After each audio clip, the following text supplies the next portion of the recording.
Assalamualaikum warahmatullahi wabarakatuh. Salam rahayu para pecinta, para subscriber channel YouTube.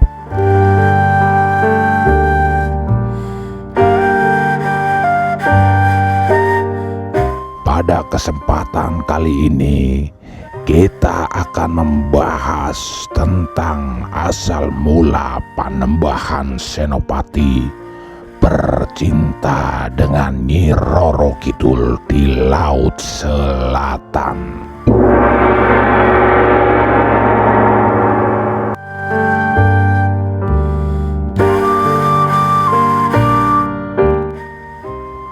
Para pemirsa, Panembahan Senopati ing Alaga Saidin Panadagama, Raja pertama Mataram, yang membuat Kempar Segoro Kidul atau Laut Selatan. Saat putra Ki Ageng Pamanahan itu berdiri di tepi samudra, mendadak muncul angin puting beliung bercampur dengan hujan yang sangat deras. Badai itu mendatangkan suara yang mengerikan. Gelombang setinggi gunung bergulung-gulung membuat pohon-pohon di pantai seketika ambruk. Air laut menjadi panas, mendidih. Tak ayal, maka ikan-ikan pun mati menggelepar. Banyak juga ikan-ikan yang meloncat ke daratan, namun tetap juga menemui ajal lantaran menghantam batu karang. Para pemirsa, telah terjadi apakah? Mengapa timbul huru-hara ini?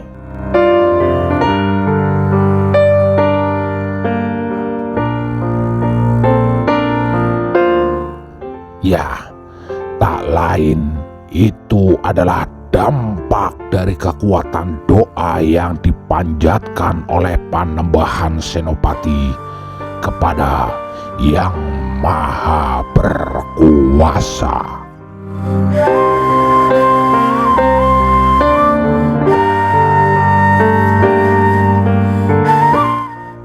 Prahara itu tidak urung mengejutkan penguasa kerajaan Laut Selatan, yaitu seorang ratu yang amat cantik jelita, Nyi Roro Kidul, atau biasa disebut Kanjeng Ratu Kidul.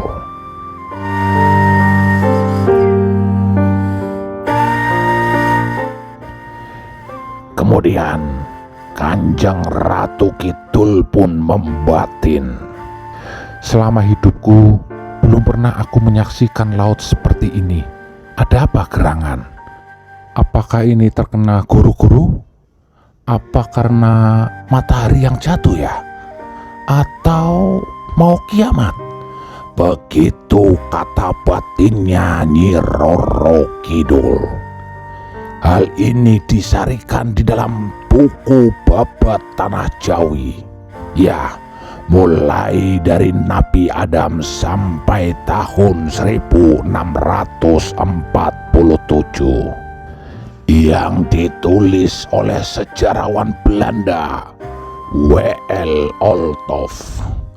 Para pemirsa, Olthoff menerjemahkan mahakarya sastra Jawa berupa tembang macopat Babat Tanah Jawi yang mengisahkan tentang Mataram dan isinya, serta silsilah Raja Jawa. Induk Babat Tanah Jawi mula-mula ditulis oleh Carik Temenggung Tirtowiguna atas perintah Pakubuwono III dan telah beredar pada tahun 1788. Johannes Jacobus Mensma lantas menerbitkan versi prosa dari induk tersebut pada tahun 1874 yang dikerjakan Ngabai Kertoprojo. Karya Mensma diproduksi oleh W.L. Olthoff pada tahun 1941.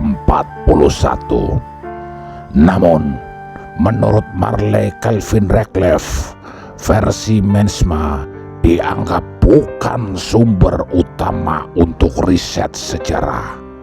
Dia justru mengakui edisi Olthoff.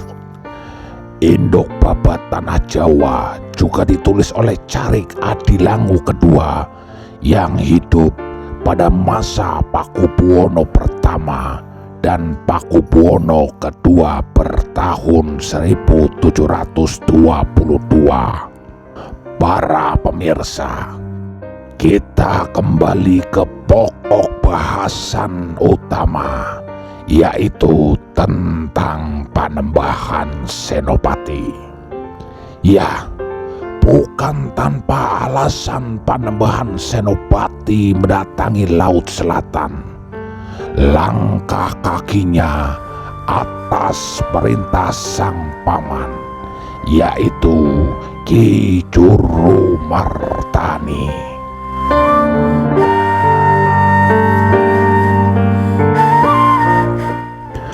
Panembahan Senopati memang sedang gundah gulana. Dia tidak pernah berhenti berpikir kapan menjadi raja yang menguasai seluruh tanah Jawa, turun-temurun hingga kepada anak cucunya.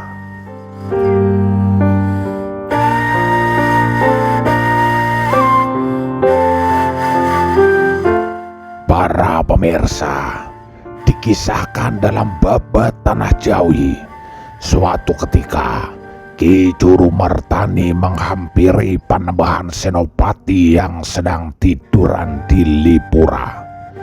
Tiba-tiba jatuh bintang bercahaya di dada keponakannya itu. Bintang yang sinarnya terang benderang itu lantas berucap memberitahukan bahwa Panembahan Senopati akan menjadi Raja Mataram tanpa tanding, disegani oleh musuh dan juga akan kaya raya.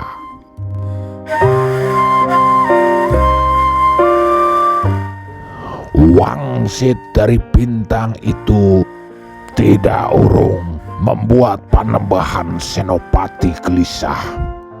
Dalam pikirannya, sudah waktunya dia mengambil alih kerajaan Padang. Dan kegelisahan itu ditangkap oleh Ki Jurumartani. Beliau mengingatkan, ucapan bintang bercahaya itu tidak lain suara gaib yang belum tentu benar. Disitulah Panembahan Senopati bingung.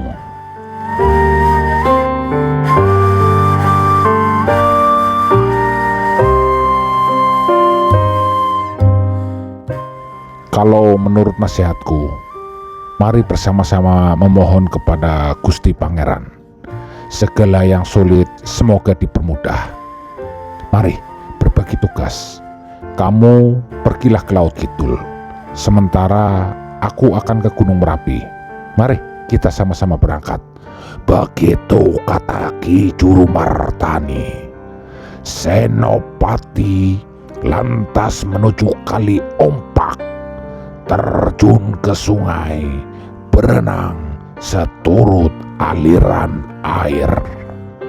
Nah, karena kisah itulah maka huru-hara di Samudra Selatan terjadi dan akhirnya membangunkan Kanjeng Roro Kidul yang sedang beristirahat di pembaringannya yang bertabur emas, berhias intan berlian, dan dihiasi dengan batu-batu mulia lainnya.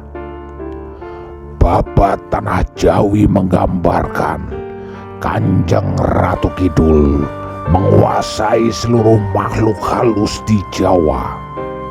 Dia lalu memperlihatkan diri kepada Panembahan Senopati.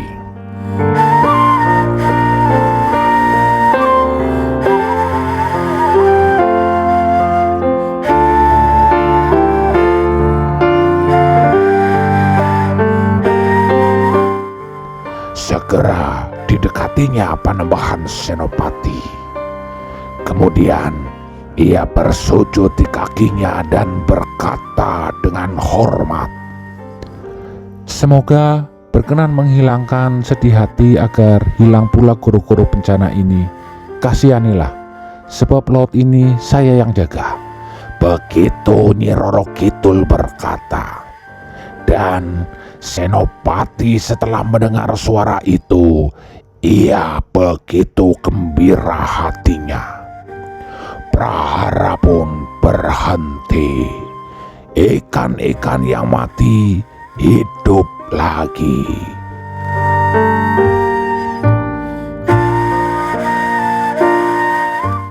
Nyi Roro Kidul menyembah dengan gerakan menggoda, pulang kembali ke samudra. Tetapi Panembahan Senopati saat itu juga menjadi kasmaran. Dia pun mengikuti Nyi Roro Kidul berjalan di atas air menuju kerajaan Nyi Roro Kidul.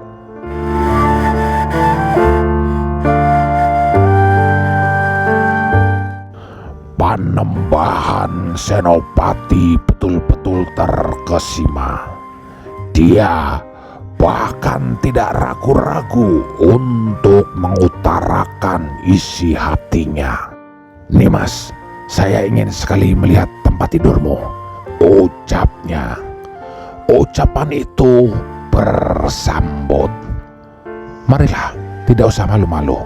Saya selalu menunggu paduka empunya," tutur Nyi Roro Kidul. Panembahan Senopati 3 hari 3 malam tinggal di Laut Selatan. Di sanalah dia menghabiskan waktu untuk bermesraan dengan Nyi Roro Kidul.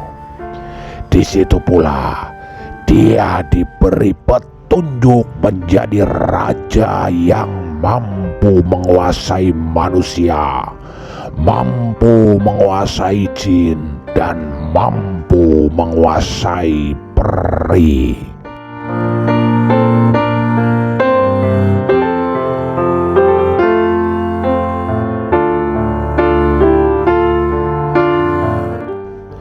Demikianlah kisah asal mulanya Panembahan Senopati akhirnya bercinta dengan Nyi Roro Kidul di Laut Selatan. Terima kasih. Wassalamualaikum warahmatullahi wabarakatuh. Salam Rahayu.